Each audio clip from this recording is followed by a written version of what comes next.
What is going on, my friends? Dr. Bruce back in the house here for another edition of the Solopreneur Movement Podcast. Every week, I try to come into your life with something that I believe will move the needle for you in terms of your sales, your service, your marketing. And we know all of this as a solopreneur is tied to your mindset. This week's topic, I want to focus on how do you build up your confidence when you've lost it?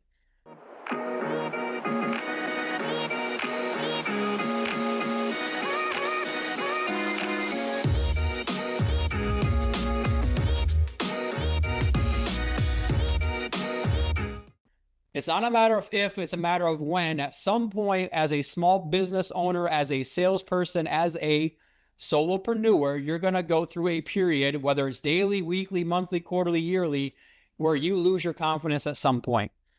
And the reason this happens is because working in sales, if you get 10 leads that come in a week, you're probably lucky to close 2 to 3 of those leads. So what happens to those 7 or 8 others, right? So in baseball terms, if you bat 250, 300, you're going to be a Hall of Famer. And so it's kind of like that in sales where it's on average, we're going to fail, quote unquote, right? We're going to lose more than we win or that we succeed, right? And I know that's a hard way to maybe look at it. And so my simple formula, and I go through these, sales is a game of emotions every single day, moving the opposite direction of the negative pole. When I lose that deal, when I'm maybe I think I'm at the finish line with the deal. I'm expecting that commission check. I'm expecting that, their money to go from their account into my account.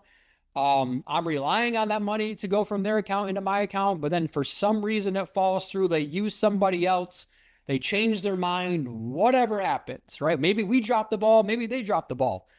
But it's not a matter of if, it's a matter of when something like this happens and you're going to lose your confidence as a salesperson. So my simple formula, whether it's a daily thing, a quarterly thing, is I follow these 3 steps, okay? Number 1 is I do always go back to the basics. I know that is not earth-shattering, all right? But I always go back to, okay, what can I control today? Control the controllables. What are my high-value activities today? What are my non-negotiables today, right? Maybe I need to recommit to my bigger future. Maybe I've gotten away from doing the things that I know that work. So I just need to get back to that simple plan. Your plan should be simple on paper, but it's never going to be easy because of all the things that are being required of you, right? People are pulling you in different directions. Again, your own emotions might be pulling you in different directions. All right. So I always go back to what is the simple plan on paper?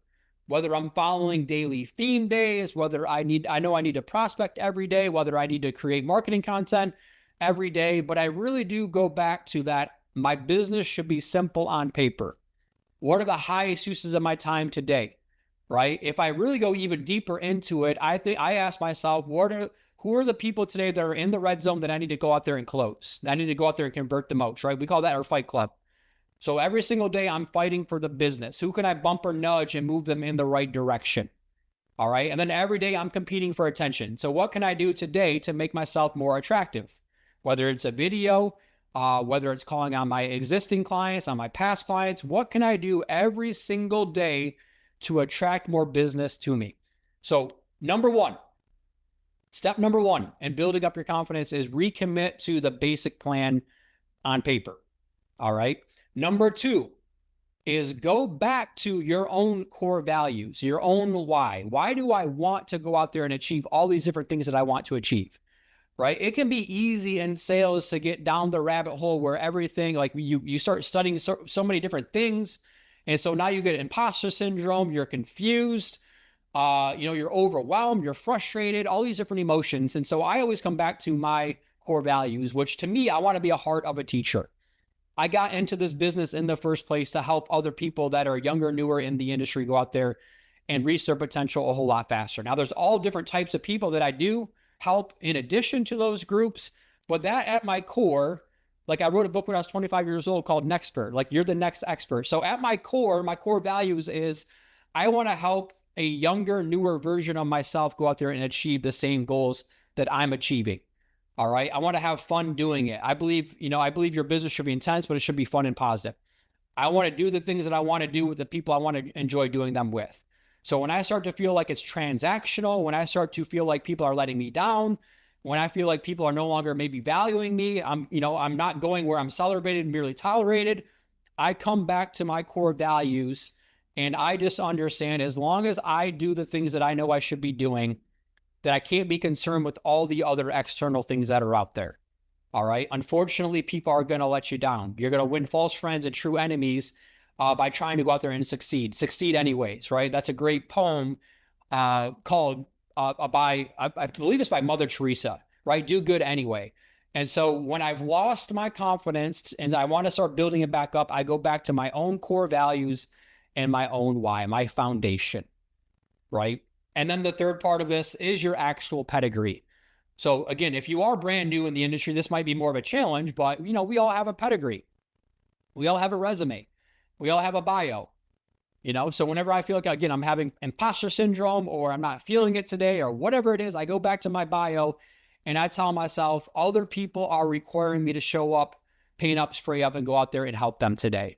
So it's not just me I'm letting down if I don't show up today or tomorrow or the day after. It's the other people. I didn't just fall into this coaching space. I have an amazing bio. I have an amazing pedigree. I have an amazing resume, right? So I think about this anytime I go speaking on stage, even though it's a little bit, I would say a little bit, what's the word I'm looking for? When I go on stage, I'm getting ready to speak, not awkward, but, when somebody's reading my bio, it's a little bit uncomfortable sitting there and listening to somebody else read your own bio. However, when they do go through all these greatest hits of Dr. Bruce and how I've gotten to this point, it does kind of energize me, right? It's good to have that hype person in your own corner. And so sometimes that's just a matter of you going and reading or rewriting your own bio and just saying, hey, you know what? I do have a lot of amazing things that I have to offer. I have worked really hard to get to this place.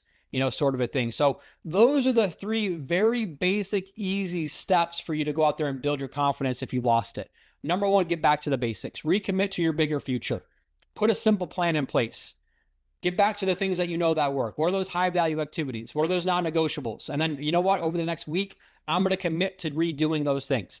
Number 2, the core value / why.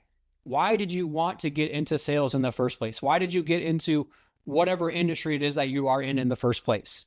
And then refocus on the different people that you are, your real core target markets of people that you're like, what, out of all the people out there, these are the people that I really want to help the most. And so get back to that. And then part number 3 is reading your own bio. What is that pedigree, right? What are the testimonials? Who are the different people out there that you've already helped? Maybe even call those different types of people, your advocates and your promoters, and you lean on them a little bit. I promise you, just those little things will make a big, big difference in helping you rebuild up your confidence going forward. What's up, my friends? Dr. Bruce here with a special offer. When you sign up for 90-Day Sales Manager in the 4th quarter, you will receive access to accountable CRM and our marketing through the entire 2026. And so I know it's not how we start, it's how we finish the year. Q4 is a great time to really dial in and not hit cruise control going into the end of the year, but really build out the most important parts of your system and organize your database. And then continue to use our accountability software, our marketing CRM, to go out there and stay top of mind with your entire database. So this special offer, Q4 through 2026, coaching plus accountability plus CRM equals success.